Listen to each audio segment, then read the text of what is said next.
O termo child free surgiu em 1980 nos Estados Unidos e no Canadá para denominar adultos que optam por não ter filhos.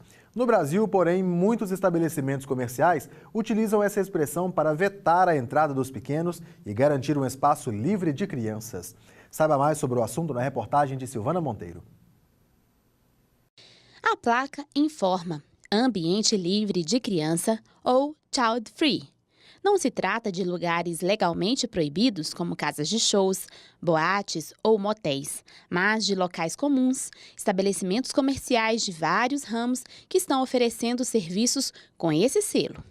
Mas de onde vem essa tendência de impedir a presença de crianças em lugares antes comuns a todos? Na verdade, esse movimento é um contraposto à pressão que a sociedade exercia aos casais que não queriam ter filhos e sempre perguntava, você quer ter filho? Por que você não tem filho? Então foi criado esse movimento para exercer o direito de não ter filhos. E esse movimento foi criando braços, para tornar exclusivo alguns ambientes para adultos, hotéis, restaurantes. Militantes do movimento original Child Free, que defende o direito das mulheres de não ter filhos, tentam desvincular a luta feminina pelo direito à não filiação da prática de inibir a presença de crianças em estabelecimentos comerciais. Essa psicóloga, especialista em estudos infantis há mais de 20 anos, vê essa tendência como um reflexo da sociedade. A concepção que a gente tem de criança diz muito sobre a sociedade que somos e que estamos construindo, Quando a gente toma atitudes no sentido de discriminar a criança, ou restringir o acesso dela a locais onde ela poderia ter um convívio comunitário e social saudável, o que a gente está fazendo é construir uma sociedade pouco tolerante. Então, diz muito sobre a nossa forma de viver em sociedade, a forma como a gente enxerga e lida com nossas crianças. Essa prática tem levantado um questionamento jurídico-social bastante complexo. O IDEC, Instituto de Defesa do Consumidor, publicou uma nota em agosto deste ano em manifestação a essa conduta.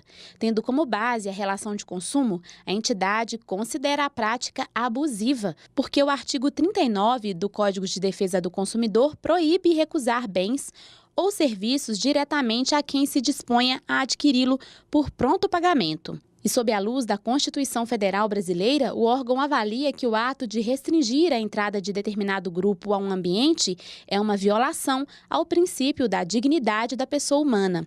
No entanto, a advogada observa que há uma brecha legal que permite ao comerciante limitar, sim, a presença de crianças com ressalvas. Mas esse princípio, ele não se sobrepõe ao direito desse empresário de criar uma empresa, um hotel, um restaurante, estabelecer uma faixa etária, que aí é o princípio da autonomia privada, a gente tem que ter direito a esse tipo de escolha. E isso sim não gera indenização, mas a partir do momento que esse estabelecimento comercial, ele não estabelece uma faixa etária, um restaurante, uma pizzaria, e existe um incidente com uma criança, e essa criança, juntamente com os pais, é convidado a sair desse estabelecimento, aí sim é indenizável esse direito. Se existe algum tipo de comércio que não prevê faixa etária, a criança tem que ser plenamente recebida e respeitada, assim como qualquer outro ser humano, Mas se existe, por exemplo, um hotel que não aceita menor de 18 anos, não existe o menor problema, porque aquele empresário quis focar nesse tipo de público. Se por um lado cresce esse movimento no Brasil, por outro, algumas empresas aproveitam a lacuna criada por esse movimento de intolerância à criança e investem em modelos de negócios que incluem a família com espaços dedicados aos clientes mirins. É o caso desse restaurante que fica aqui na zona sul de Belo Horizonte. O proprietário não quis se limitar a oferecer as famosas cadeirinhas que permitem que crianças se sentem à mesa para comer com os pais.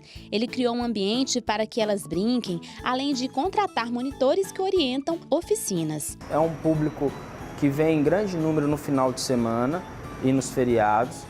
E é um público que faz uma diferença no final. E você tem que ter uma administração direcionada, tem que ter o ambiente sempre com asepsia, limpar com com segurança da criança, ter as telas de proteção. Isso sim te gera uma demanda operacional, mas no final é muito viável. E a visão de que o público infantil traz uma demanda a ser pensada com atenção fez a psicóloga se inspirar em um ambiente em São Paulo e criar uma casa de brincar em Belo Horizonte, que as crianças podem frequentar, acompanhadas ou não pelos pais ou responsáveis. Depois que eu virei mãe, né, a gente começa a sentir na pele mesmo essa dificuldade do convívio social, de como as famílias têm se isolado cada vez mais para cuidar das suas crianças, né? A gente tem um entendimento social hoje de que a criança é da família, né? Daquele núcleo ali, ninguém tem nada com aquilo, como se a criança não fosse da sociedade, né? E aí eu conheci uma casa de brincar em São Paulo, que tinha um café no espaço também. E eu fiquei ali com os meus filhos, passei quase o dia inteiro, eles brincavam, a gente almoçou ali, eu fui encontrar uma amiga que tem filhos. Então a gente conseguiu conversar, o meu marido estava trabalhando no computador ali, as crianças estavam divertindo, estavam próximas, né, da gente. E eu achei muito interessante esse conceito e quis trazer isso para Belo Horizonte, porque a ideia é promover esse convívio mesmo, né? E esse senso de comunidade, né? Até o nome que a gente escolheu vem de um ditado africano que fala: é preciso uma aldeia inteira para educar uma criança.